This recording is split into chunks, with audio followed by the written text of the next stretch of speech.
Hello, everyone. I see green check marks on the YouTube, on the Rumble, and on the Twitter live stream. So hooray. If you haven't already, please smash that like button. And please let me know that you're here in the chat because I'm really hoping that we have some good back and forth today. I don't know if you can see her, but at my side, I've got Isadora the cat. You might just be able to see her whiskers. Come here, kitty. Come on. Come be on the camera. Okay, or maybe not. Anyways, hello from Isadora's Whiskers and hello from me, Brigantia Blackbird. Before we get going, I just realized something that is actually quite important. Today marks the first birthday of Blackbird's Brew on Gilded. Yes, a triumphant full year after getting the heave ho from Discord on it was July 20th, 2022. We scrambled together as a group, we exchanging email addresses, contacting anyone we had private contact with, letting them know what had happened, and then we combined our resources to find ourselves a new home. And ultimately, that ended up in Gilded and has been a very good home for us. It's a very handy platform for us. I'm very excited by it, and we are just getting started. So happy birthday to all of us, and yay team. We all did that together. Now, in further announcements, we have got the offerings from Georgia Liberty, our Wiccan Conservative. She did two videos, solo videos this week. The first was Fraud for One and All for Fraud.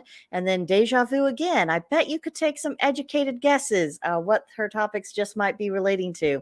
But I have her channel linked in the description box below. So after the live stream, you can absolutely check her out. Then we had Raven Wolfgar, who once again gave us the weekly reading, this time for the week of July 19th, 2023, subtitled Can't Rain All the Time. And we have another episode of Strange Bedfellas this evening. We've got Georgia Liberty and Puritan View. Last week they gave us American Frontiersman Davy Crockett. And then tonight at 8 p.m. Eastern, 7 p.m. Central, they are giving us Haunted Tennessee. And this is very close to the location where the Patriot Picnic that they've been planning since, last year, where that's going to be taking place. Unfortunately, due to all of my convoluted circumstances, I'm not going to be able to make it. It's awful, but they are forging ahead.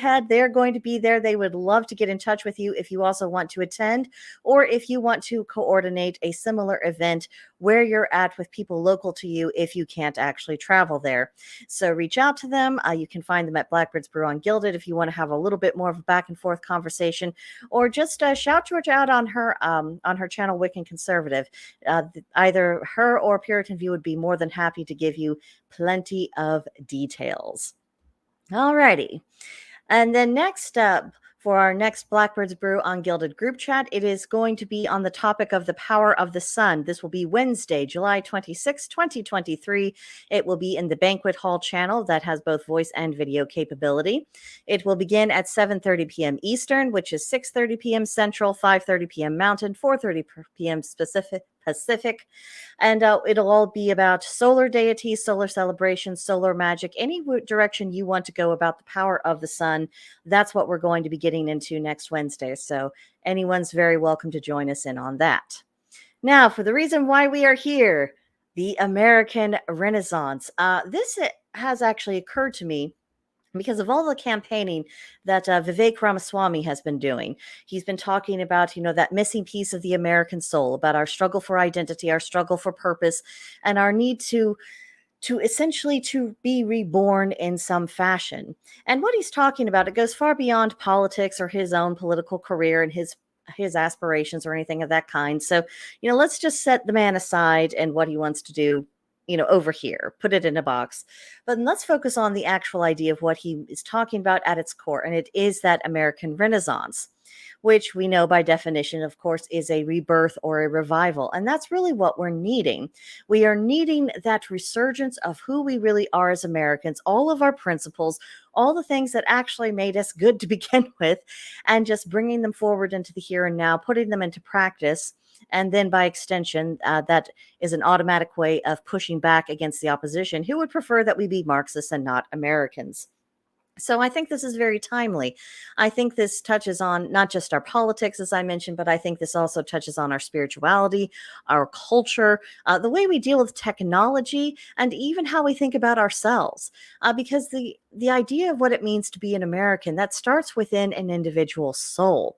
People can set good examples. We can, study the things that the founding fathers studied that really led them to believing the things that they did, and then we can study about the various ideas of paganism that are, oh, looky there, really compatible, if not outright similar to those very ideals. We can do all of that, but until that actually is taken root within our souls, it doesn't get us very far. So, we are going to discuss first about what I mean by a spiritual revival. The problem with American spirituality is that it seems that it has been something more on the surface level for people than anything that's actually sincere. And I mean that even with the people who are behaving more like zealots than religious or spiritual people. I'm including even them. Because on the one hand, we've got people who view spirituality and religion in this very abstract, intellectual, analytical kind of way. And when they talk about it, you can't help but feel that perhaps they're preparing a dissertation to present to a college university. Um, but that's all that it really goes. It's just these are ideas that they thought of. They can make sense of it all. This is the box that they're trying to put the whole universe into.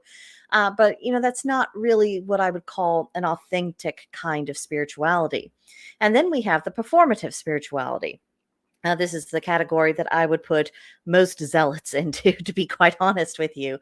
The ones they do all of these things and they shout aloud and they think they're doing all of this and maybe they're even putting on a really good show, but it never really truly reaches their heart. They're doing all of these performances in order to convince other people, rather than it being a natural extension of what they think and what they believe and what they think is important to actually do in life. It's all very performative, over intellectualization, over performativeness. And then there's people who simply don't consider the question, maybe because they don't want to be part of any of the exasperating arguments surrounding spirituality and religion. And to a certain extent, I can definitely get that. There are very tedious conversations that go absolutely nowhere, and I can see how someone would find that very off-putting. So I think we in addition to having spirituality become much more personal to ourselves, I think we're also seeing a need to change how we talk about it. Not in this highfalutin or I'm going to count up my good deeds kind of way, but something from a place of actual sincerity. I think that's really what has been missing from it. And also the desire that you need to be sincere within yourself and you need to be less worried with what perhaps other people are doing, to let go of that, to desire saying that, oh, well, as part of my spirituality, I must control what other people are doing, and therefore I will be worthy in whatever God or gods I believe in. I just don't think that's really how it works. And I think that's an idea. I think it's a behavior that our whole society needs to mature out of. This a desire to control other people. That desire to control others is one of the things that got the country as a whole off track. And so ridding that out of our sense of spirituality and religion would be a huge step forward. Then for the political renewal, because if we have a bunch of dunderheaded Marxists doing one thing in the in the halls of government, and everyone else doing something else, and not doing anything to push back on them or curtail their power, well, gang, we're gonna have some pretty severe problems, and I'm not about it. We already have problems enough in that regard, so we have to deal with the political realm in some sense. But that's also another area where we have to change the way the conversation goes. I'm not interested in the same regurgitated talking points coming from either party. And I'm not interested in empty promises. When someone has an intention to do something, I want them to then go on and explain by what mechanism they will achieve this and how many stages it might do. And if you're getting rid of something, is that going to be replaced with something else? Or how are we going to be going about that? Actual practical plans that are attainable. People, they don't want to strive after the wind. I know I certainly don't. But we can come together if they can say, this is how we can actually fix things without having to collapse into a complete and total civil war. I think that's a message that people in general are very, very open to. And there's not very many people who are talking along those lines. But It is what we need. And, if we, the people, put enough pressure, we can certainly make that a priority for the political parties. And of course, there's always going to be a need to root out the old guard because they're the ones who created the troubles to begin with and told us not to worry about what they were doing and just to do as we're told. We need to get beyond that, just plain and simple. We also need a cultural rebirth. And that is by embracing the fact that to be American is essentially an as we speak forming ethnicity. We are a people. To be American is to be part of a people. And I realize that is a very scary thought. But when you think about it, that is the inevitable conclusion of the American experiment. You have had people coming from, all corners of the world, and over time, people have intermarried and done this and that.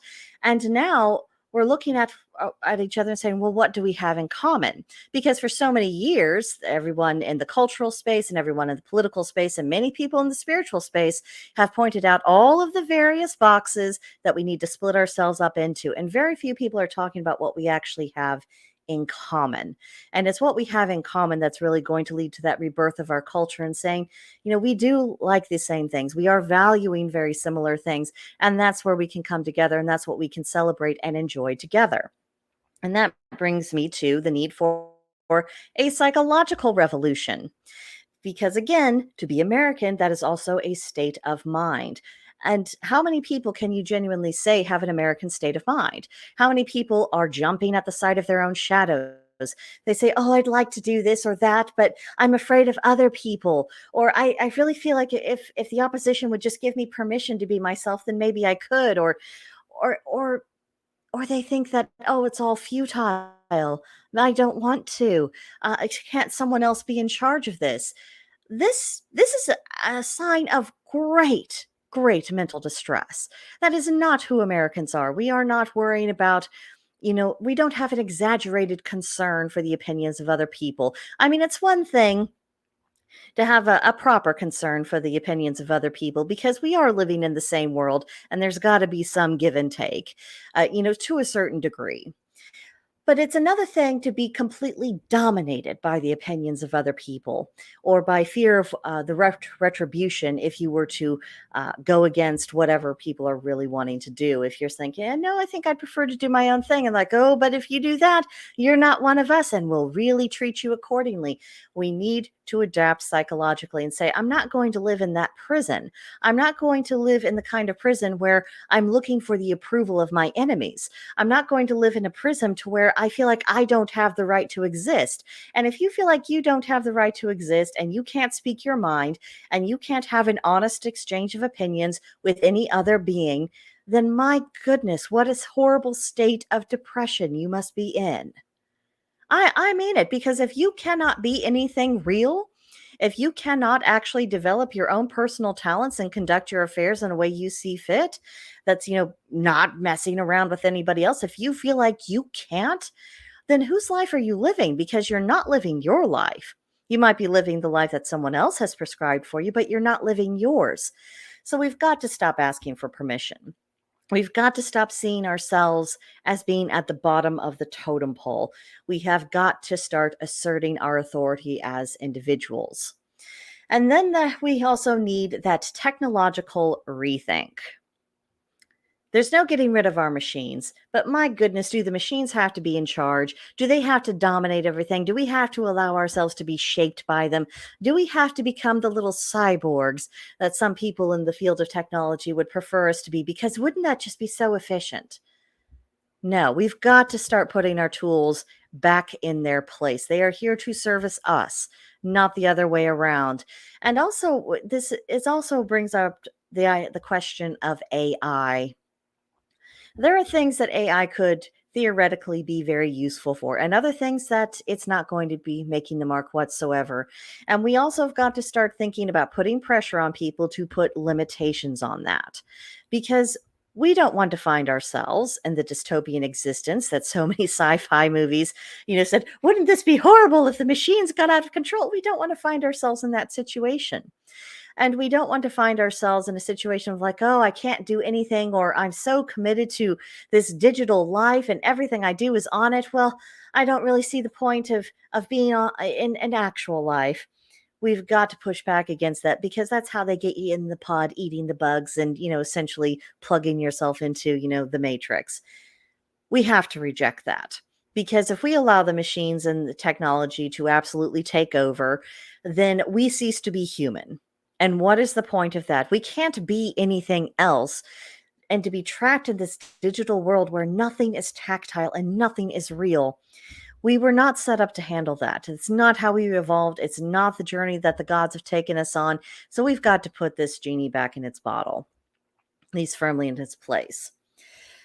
Now, this brings me to the unofficial motto of the United States. The official one is "In God We Trust," but I vastly prefer our unofficial motto of "E pluribus unum," out of many, one. That is our struggle, that is our challenge, and ultimately that is the destination we are desperately trying to reach. We are of many peoples, we are of many different religions, we are very different things, but we can come together as one on common ground. We can have the unifying force of our similarities, and then our differences are just the spice that keeps everything interesting for us. But we've got to stop fetishizing diversity. We've got to stop looking at it as this high and holy, more important than anything else consideration. When really what you need in order to exist as a people is common ground of, some sense of, we are in a relationship. We are in a social relationship with one another. We have a society together, and we value that enough to where we're not wanting to split everything apart. Now, as I said, civilizations, they are built on common values. And because we are not mono-ethnic and because we are not mono-religious, and we have not been since our inception, our common values must be what we have as Americans. And, it can make things interesting with our differences but it will be what we have in common that actually enables the country to function in a viable way. And this is where we get into how it is in our interest to be a part of that process and to be encouragers of this process of people actually coming together and bonding over common American values. We need to be part of this renaissance.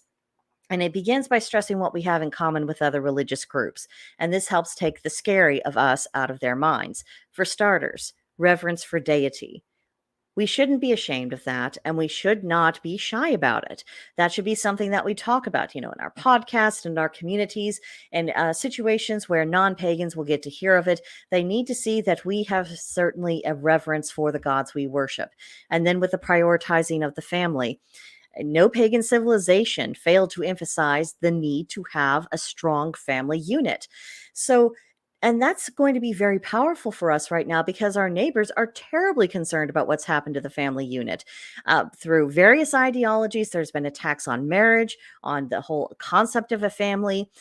There's this horrible mess in the schools with them wanting to teach the children highly inappropriate, outlandish things that has no business being in school.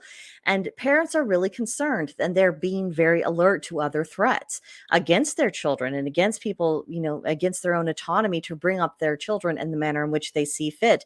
So being able to come to them, maybe attending those local PTA meetings or anything else, and saying, we have a different faith, but I am just as concerned as you are about, my children not being corrupted by, this smut and filth that is being pushed in the schools. I am not fooled any more than you are by their claims to virtue and how they're talking about, tolerance or anything else. I know that's not true. You and I can fight on that same front because we both want to protect our children. That is a powerful thing. And the more people see that you have Americans from all walks of life coming together on that, they will see that, oh, these are not people who I need to be afraid of. I don't have to be on my guard against these people. They are also concerned about the things I am concerned about. That goes a long way towards us achieving acceptance, and I would add respectability.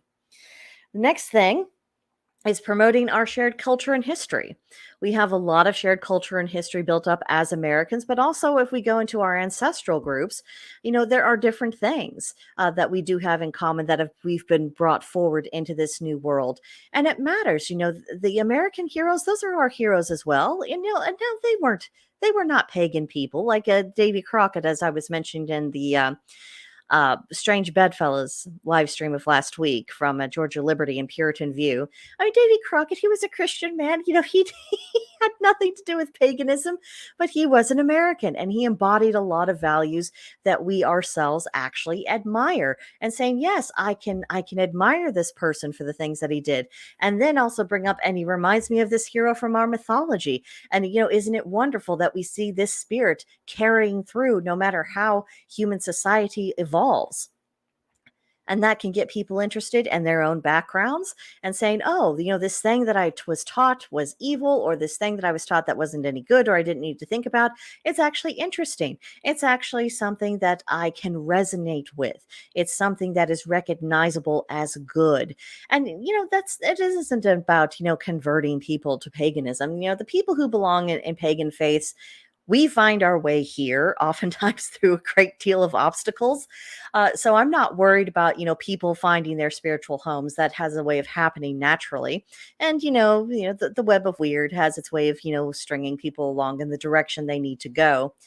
But I think it is very healing for people to realize that there are things in their ancestral past that they can be proud of and admire, and that there are other people who share that admiration. The next thing we really need to stress is that pursuit of excellence. There is so much talk right now about how, standards have dropped and no one wants anything worthwhile, and people are pursuing power, but they're not building anything good. They're not becoming better people. They are not doing their jobs well.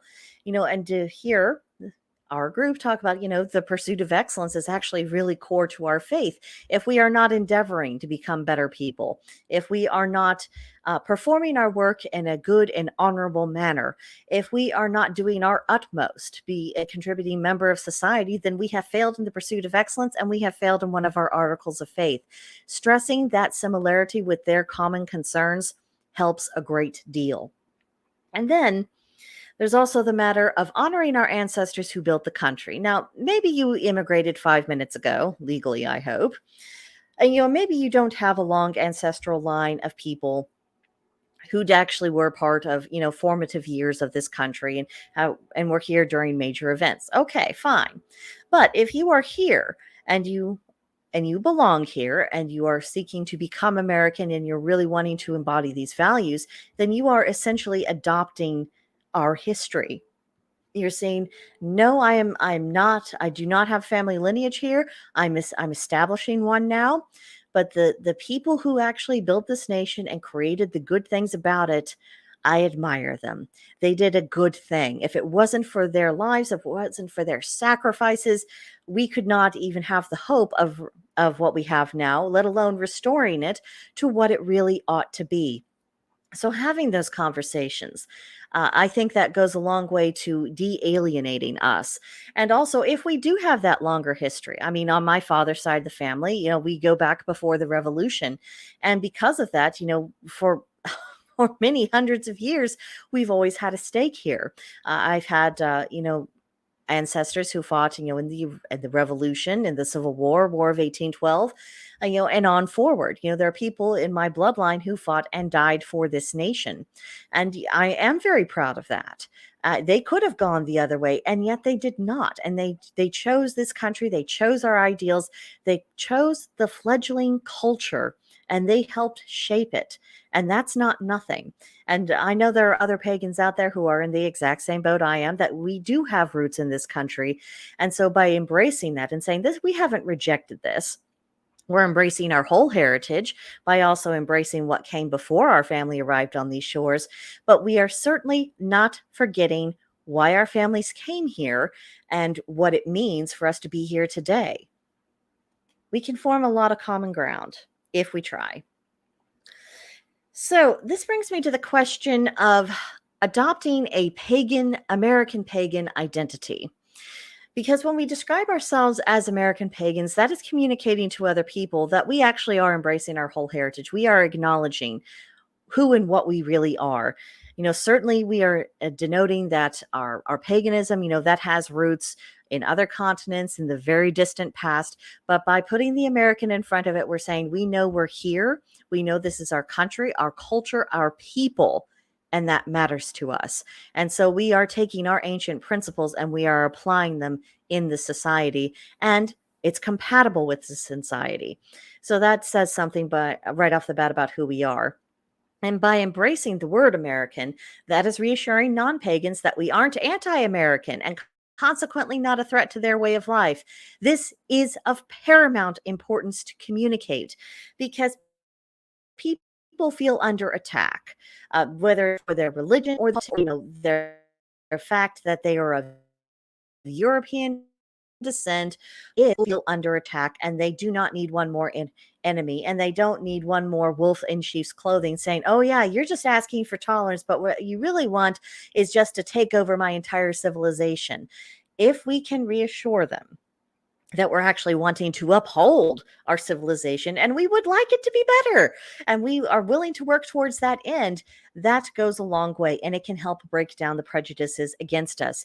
Now, previous generations of pagans, they did a great deal, and it's up to us to carry on with that work so that, the next generation following us doesn't have as hard of a time, or at least it isn't such a new idea to non-pagans that, oh, these people exist and they actually like this country and they see themselves as one of us and they act like one of us. They just happen to have a different faith than what I do. When that becomes less and less of the norm, then we have more of that acceptance, and we do not have the issues of having to come out as pagan or that being a shocking thing to admit or anything. It gets rid of a lot of wear and tear on people's nerves, and also it gets rid of a lot of boring, tedious conversations, because essentially it will be normal, not normalized the way the left likes to talk about it, but normal because we are an extension of that American culture. We are just one particular branch of it, and it is recognizable as American. And this also provides us with a solid ground for our faith. And I really think that by calling ourselves American pagans, that is acknowledging a few facts, not only about where we are, but the nature of our culture. And that means that we are not dependent on recognition from our European cousins, because many of them do not. Many of them consider us to be LARPers. And you know what? That's their problem. If they choose not to recognize us, I don't see what we can do about it. I mean, we're not the boss of them. We can't control their opinions. But if we focus more about defining ourselves and taking those ancient traditions and carrying them forward, and we are leaving behind some of the old discussions and focusing on the here and now and going forward, that would be enormously helpful, because this allows us freedom to evolve. It allows us the freedom to incorporate our culture into our practice. And I've only begun to scratch the surface on what that might mean. But we can expand that conversation. We can get more people's ideas about what that means for us. And then, 50, 100 years, suddenly when people say American pagan or they say American witch, people have an idea of what that term represents. We are pioneering this. So we can definitely do our part there. Now, that's really what I had in mind for today. Everyone's been pretty quiet. I do appreciate anyone who's been following along. I appreciate you. But I would encourage everyone to just give this some thought. Ask yourself what you're really wanting, and what it could mean if we were seen, particularly by people who we align with politically but not religiously, if they saw us as being part of the push for an American Renaissance and saying, the mess that we've been left in by people who had Marxist ideas and people who had very stringent religious ideas, we'd like to leave that behind. We don't have to repeat those chapters. It isn't what we have now or what the alternatives that those people are offering us. We can forge a new way. And that's a very American attitude of, let's take away what doesn't work and create something that does. Test it out. And if it stands the test of time, then we can go forward with it and things can work out. And I think displaying that mindset goes a long way towards breaking down prejudices, and also for us feeling more confident in ourselves And I think we could use that development of confidence as American pagans and just pagans in general, because I can't count how many people I've met over the years who said, "Oh, I'd love to come out as pagan, but I'm really afraid what other people would say." And they spend their whole lives hiding themselves. And I mean, just imagine the psychological torment of that, to never feel like you can be yourself, to never feel like you can let your guard down, to never be open and honest about it. I mean, what absolute hell. And this is something that I would also tell our Christian brethren over there, some of whom might be like, "Oh, well, I mean, if you're voting the same way we are, I guess that's okay, sort of, but we'd really rather you be one of us." We can also have more productive conversations with them, because if we just focus on this is what we believe and they counter with this is what they believe, it leads to a stalemate and a very, very dull conversation that's been had so many times. We know what we're going to say, they know what they're going to say. Why are we bothering wasting our breath saying it? But if we change the conversation to, you know, that we understand why they would probably feel safer if they thought they were in a Christian dominated society, but we can point out to them there's never been a time when that was ever the unanimous case. Even, many hundreds of years ago in overtly Christian societies, there were people who didn't really believe, people who weren't particularly spiritually inclined, or people who they might have had they might have had a faith in that particular God, but they didn't really agree with the church, but it was more than their life was worth, to say so quite literally. And what that ended up with is that people were never able to actually be honest and open, and that tears down the structure of a civilization, a society, even a belief system, when people can't be really sincere. And if people say, well, it's too scary or it's too dangerous to really say what I actually think, I'm just going to say what people want to hear. And then at that point forward, well, your integrity is compromised, isn't it? You've already told a lie. What you are professing is not what you believe. And even if you are putting it into practice, well, if it's not sincere, I mean, do you really think you're fooling any deity? I mean, I don't think that any god is dumb. And I don't think that if we were doing the thing, but it wasn't in our hearts, that they, couldn't tell the difference. I mean, please, let's not forget who we're dealing with here. And that's some point I would actually bring up with our Christian brethren, that even if, we went along with them, it wouldn't be real. It wouldn't be honest. It wouldn't fool their God. It certainly wouldn't fool ours. And it would mean that we had compromised our integrity and honesty as individuals. And here's the problem. Once someone does that and they fail that first test, it makes it much easier for them to continue to compromise and continue to get into this degenerative tailspin.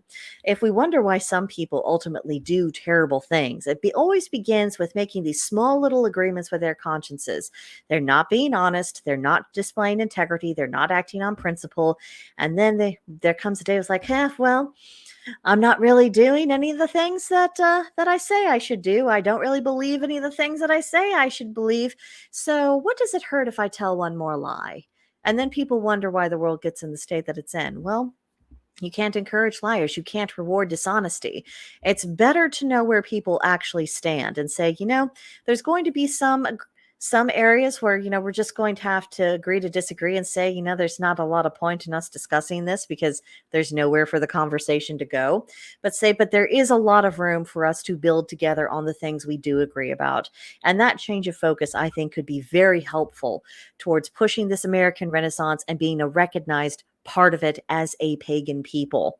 We don't have to be scary. We shouldn't be these people who's doing it because it's a phase. They'll grow out of it, or it's an act of rebellion, or they're bored, or they think it will shock people, or any of the other very stupid reasons to get involved with any religion.